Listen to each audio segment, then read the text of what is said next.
महिलाओं सुन लो, अगर आपने झाड़ू से जुड़ी ये एक गलती नवरात्रि के इन 9 पावन दिनों में कर दी तो घर में चाहे कितना भी पैसा आ जाए लेकिन वो टिकेगा नहीं, क्योंकि झाड़ू सिर्फ साफ सफाई का साधन नहीं है, ये माँ लक्ष्मी का प्रतीक भी होती है और इसकी अनदेखी सीधे आपके घर की किस्मत पर असर डालती है।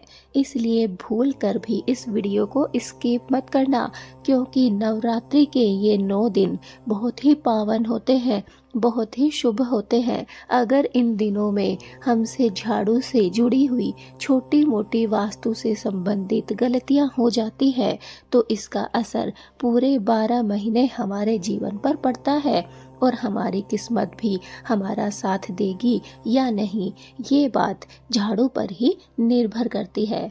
नमस्कार दोस्तों, मैं हूँ कोमल शर्मा। आज की ये वीडियो हर महिलाओं के लिए बहुत ही खास और ज़रूरी है, क्योंकि आज हम बात करेंगे पुरानी झाड़ू को कब फेंकना चाहिए, नई झाड़ू को कब खरीदना चाहिए और झाड़ू से जुड़ी हुई वो खास बातें जो आपकी ज़िंदगी को बदल कर रख सकती हैं। दोस्तों, शास्त्रों के अनुसार झाड़ू में माँ लक्ष्मी का वास होता है, इसलिए कहा जाता है झाड़ू को कभी भी पैर से नहीं छूना चाहिए और न ही उसे घर के बीच में छोड़ना चाहिए। जो लोग ऐसा करते हैं उनके घर में धीरे धीरे धन की कमी होने लगती है और साथ ही साथ कलह कलेश भी बढ़ जाती है, क्योंकि ये कार्य वास्तु के नियमों के खिलाफ है। अगर आप ऐसा कर रही हैं तो आज से ही बंद कर दीजिए और कमेंट में जय माँ लक्ष्मी जरूर लिखिए। वैसे भी नवरात्रि के पावन दिन चल रहे हैं और नवरात्रि के दिनों में देवी शक्ति बहुत ही जल्दी प्रसन्न हो जाती है। किसी भी देवी के रूप को प्रसन्न करने के लिए कमेंट में जय माता दी अवश्य लिखें। अब सबसे जरूरी बात है, पुरानी झाड़ू को कभी भी गुरुवार, शुक्रवार या फिर रविवार के दिन नहीं फेंकना चाहिए, क्योंकि ये दिन माँ लक्ष्मी जी से जुड़े हुए होते हैं। सबसे सही दिन होता है शनिवार या फिर अमावस्या का दिन। जी हाँ दोस्तों, बहुत से लोगों के मन में ये सवाल रहता है कि नवरात्रि के दिनों में हमारी झाड़ू टूट चुकी है। दोस्तों, वैसे तो कोशिश करिए कि नवरात्रि के 9 दिनों में आप अपनी झाड़ू को बाहर ना फेंकें। अगर वो छोटी भी हो गई है, घिस भी गई है, तो 2-4 दिन उसे और चला लीजिए, लेकिन नवरात्रि के 9 दिनों में आपको झाड़ू बाहर नहीं फेंकनी है। अब सुनिए, आम दिन गुरुवार के दिन आपको झाड़ू नहीं फेंकनी चाहिए। शुक्रवार के दिन और रविवार के दिन, इन तीनों वार को फेंकने से आपको बचना है। और अगर आप फेंकना ही चाहते हैं झाड़ू को, तो या तो आप शनिवार के दिन अपने घर से पुरानी झाड़ू को हटा सकते हैं या फिर आप अमावस्या के दिन भी झाड़ू को घर से बाहर कर सकते हैं। और याद रखें, झाड़ू को कभी भी दिन में बाहर ना फेंके, हमेशा शाम या फिर रात के समय चुपचाप आपको बाहर रख देनी है। अब बात करते हैं नई झाड़ू की। नई झाड़ू खरीदने का सबसे शुभ दिन शनिवार है या फिर धनतेरस का दिन है। जी हाँ दोस्तों, जिस दिन आप झाड़ू को फेंक रहे हैं अर्थात शनिवार के दिन, उसी दिन आप झाड़ू को घर पर भी ले आइए। अर्थात शनिवार के दिन आप झाड़ू को ला सकते हैं, लेकिन अमावस्या के दिन आपको झाड़ू नहीं लानी है। या फिर कोशिश कीजिए कि आप दिवाली से पहले अर्थात धनतेरस पर झाड़ू खरीद कर लेकर आए, या फिर हो सकता है धनतेरस के बाद आपको किसी झाड़ू की आवश्यकता है तो आप शनिवार के दिन ला सकते हैं। नवरात्रि के समय भी झाड़ू नहीं खरीदनी चाहिए, यह भी शुभ नहीं माना जाता है। या फिर आप झाड़ू को फेंके नहीं नवरात्रि के 9 दिनों में। अगर आप लाना चाहें तो शनिवार का दिन देखकर, अगर बहुत ही ज़्यादा इमरजेंसी है तो आप ला सकते हैं।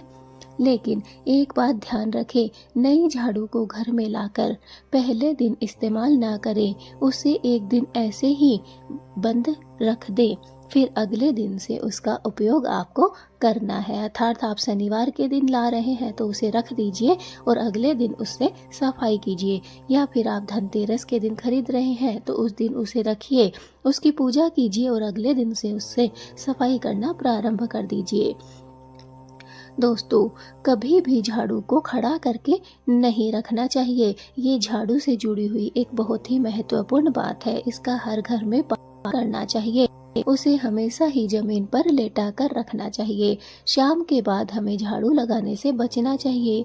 घर की लक्ष्मी को बाहर भेजने जैसा ही माना जाता है, इसलिए शाम के समय झाड़ू नहीं लगानी चाहिए। और सबसे जरूरी बात है, झाड़ू को कभी भी नजरों के सामने ना रखें, उसे हमेशा ही छिपा कर रखना चाहिए। दोस्तों, एक बार की बात है, एक महिला थी जो हमेशा ही अपने जीवन में परेशान रहती थी। उसके घर में पैसे की कमी रहती थी, आते तो बहुत थे लेकिन उसके पास टिकते नहीं थे। फिर किसी ने उसे छोटे मोटे नियम बताए और दोस्तों, कुछ ही दिनों में उसके घर में खुशियाँ आ गई। उसके जो पैसे टिकते नहीं थे वो भी धीरे धीरे रुकने लग गए, क्योंकि उसने छोटी छोटी गलतियों को सुधार लिया था। जी हाँ दोस्तों, याद रखना, झाड़ू से जुड़ी ये गलतियाँ धीरे धीरे आपके घर की बरकत को खत्म कर देती है और आपको पता भी नहीं चलता है। उसी महिला की तरह आप भी पता नहीं दिन में हजारों वास्तु से संबंधित गलतियाँ करती है, और जिसका परिणाम होता है कि आपके जीवन में परेशानियाँ आ जाती है, पैसों की तंगी आ जाती है और धीरे धीरे घर में कलह कलेश भी फैल जाता है। इसलिए वास्तु की छोटी छोटी दिखने वाली बातों पर आपको ध्यान रखना है और अपने जीवन में आने वाली परेशानियों से आपको बचना है। दोस्तों, अगर आप भी चाहते हैं कि आपके घर में हमेशा ही सुख शांति बनी रहे और धन भी आता रहे, तो इन बातों का ध्यान रखना आपके लिए बहुत ही आवश्यक है। और कमेंट में माँ लक्ष्मी जरूर लिखिए अगर आपने अभी तक कमेंट नहीं किया है तो, क्योंकि कभी कभी छोटी छोटी चीजें ही हमारी किस्मत बदल देती है दोस्तों, और झाड़ू भी उन्हीं में से एक है। जी हाँ दोस्तों, झाड़ू हमें एक सफाई का सिर्फ साधन दिखती है, लेकिन ऐसा हमारे जीवन में है नहीं। झाड़ू हमारे जीवन में बहुत महत्वपूर्ण भूमिका निभाती है। झाड़ू में वो ताकत है जो कि हमारे घर को साफ कर सकती है। सफाई से, सुंदरता से माँ लक्ष्मी प्रसन्न होती है। जहाँ झाड़ू का सम्मान होता है वहाँ माँ लक्ष्मी स्वयं ही प्रवेश कर जाती है। आपने बहुत से बड़े बड़े ऋषि मुनियों से, बड़े बड़े आपके घर के बड़े बुजुर्गों से सुना होगा कि साफ सफाई रखनी चाहिए, झाड़ू को पैर नहीं लगाना चाहिए, झाड़ू को खुले स्थान पर या फिर जहाँ पर की नजरें वहाँ नहीं रखना चाहिए, झाड़ू को कभी भी खड़ा करके नहीं रखना चाहिए। ऐसी बहुत सी बातें आपने अपने घर के बड़े बुजुर्गों से भी सुनी होगी और हमें ये सुनने में ऐसे ही बकवास और तुच्छ बातें लगती हैं, लेकिन यही बकवास और तुच्छ बातें जब कुछ वर्षों तक ऐसे ही गड़बड़ी चलती रहती हैं तो एक विकराल रूप धारण कर लेती है और हमारे घर में, हमारे जीवन में कलह कलेश बढ़ने लगती है। इसलिए इन छोटी छोटी बातों को नज़रअंदाज मत करिए और आज से ही झाड़ू की इन सही नियमों का पालन अपने जीवन में करना प्रारंभ कर दीजिए। तभी आपके जीवन में सफलता आ सकेगी, तभी आपको खुशहाली मिल सकेगी, क्योंकि जहाँ पर माँ लक्ष्मी होती है वहाँ पर सुख शांति और समृद्धि का वास होता है। इसलिए इस वीडियो को जितना ज़्यादा हो सके नवरात्रि के इस 9 दिनों में सब भक्तों को, माँ दुर्गा के भक्तों तक पहुँचा दीजिए। जय माँ दुर्गा।